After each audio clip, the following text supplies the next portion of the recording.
Hello, friends, and welcome to bispsolutions.com. My name is Amit, and as part of Hyperion infrastructure training, today I'm going to talk about how to debug validation report and also look at your configuration history. So, as part of your day-to-day maintenance and maintenance activity and support activity, you would like to validate what are different Hyperion components up and running and what are not running. Okay. So in this session, we are going to talk about the same thing in more detail. It is divided into two parts. In first part, we'll talk about how to debug validation report, and in second part, I'll talk about how to validate and navigate your configuration history.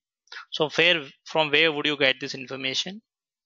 So, before we do this, I would like to run the validation report, validate.bat file. Either you can run it from your menus under Hyperion, Foundation, Diagnostic. There's one way, or you can run it from validation.bat file under EPM system 1 and validate. From wherever you like to run it, you can run it. Once validation report gets run, it store all the information under diagnostics, EPM system 1. This is my first instance. Under report folder, the summary information gets stored over here, and it will be available in an HTML format, so I can quickly see them. It seems it did not invoke. I invoke it once again from my front end, call validation. So it gets invoked. Now it takes 2-3 minutes, and at the end of the day, once the report gets completed, I would have a summary report. Okay, I can check the timestamp and ensure the summary report which is generated the latest one. So once configuration, so here you can see the status of various component.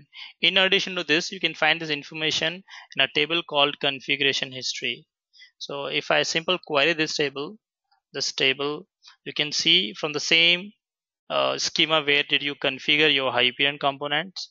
You can right click and query this.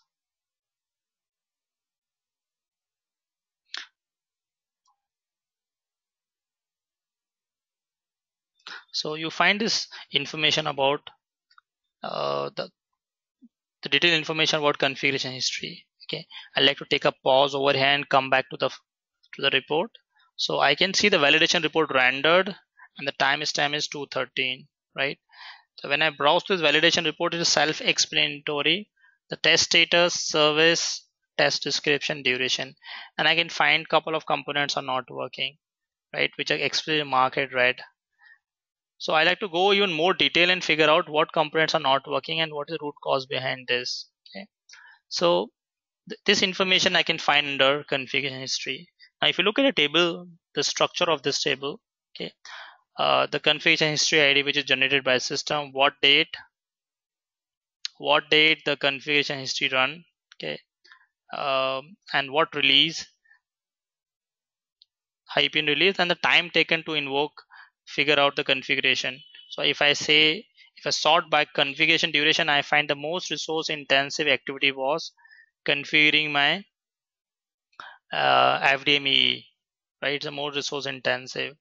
So under this, I can see the time taken for different configuration activity.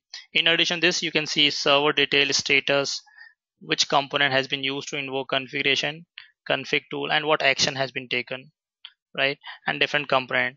But the area of my focus, and I would like to know the information about my configuration report, in summary. So I prepared a SQL query for the same. Let me show you the SQL query which give you all this information. So look at this SQL query.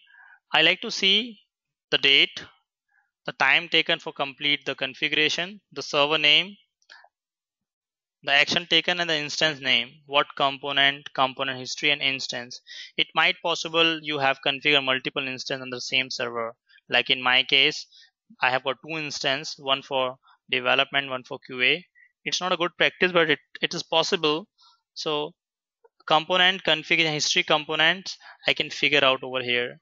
I limit my query for a server name. This is EPM123 is my current server. And look at the action. The action is called generate report.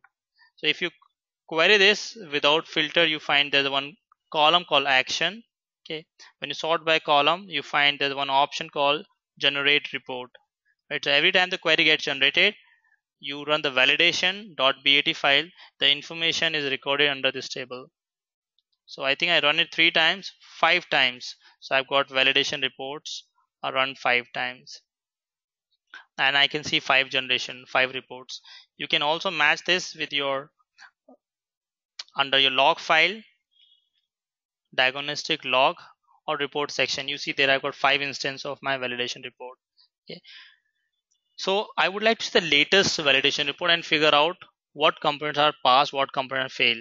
Therefore, I have written this custom query. So I limit my query by using where clause generate report at current instance. As I have got 2 instances of Hyperion, I like to limit this query for instance 1. When I run this query, I get multiple records, right? But I like to see the configuration detail for today, the one which I run today or the latest one. Okay.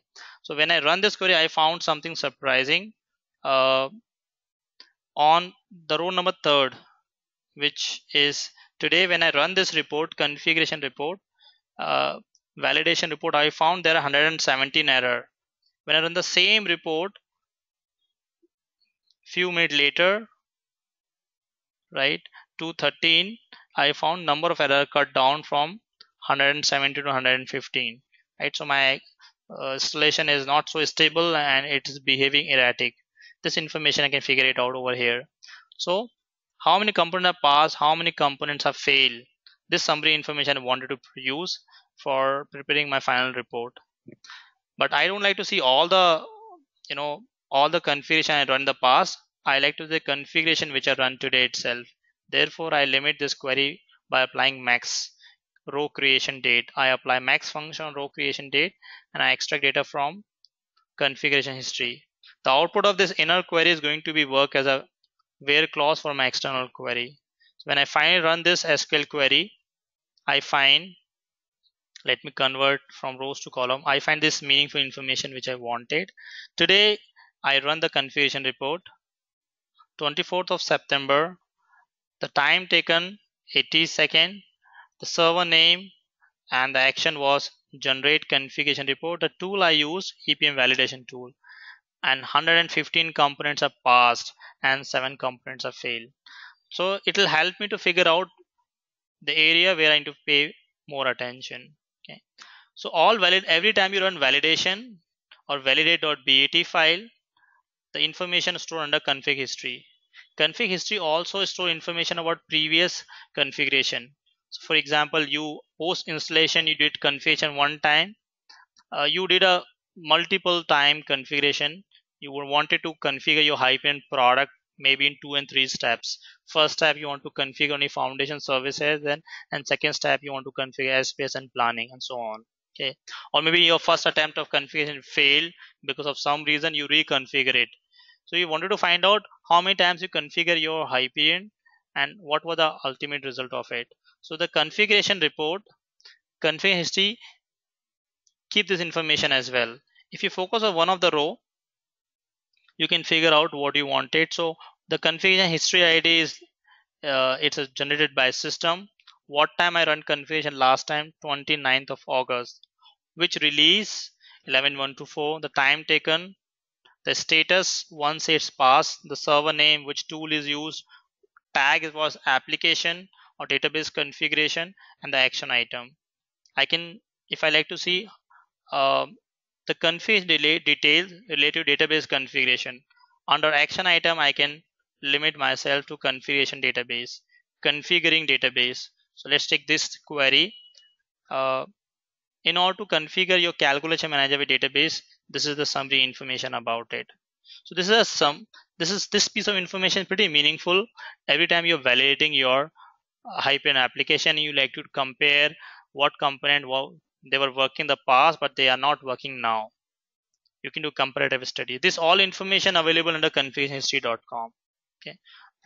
As always, you can go back to your configuration log file as well under diagnostic folder, log. you can find this information in the configuration log. So you can navigate the configuration log, but accessing data from relation table is more meaningful and simple to analyze compared to your log files. So that's it about configuration summary.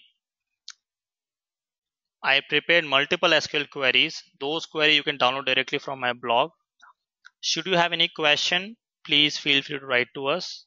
It's amit.sharma@bispaysolutions.com.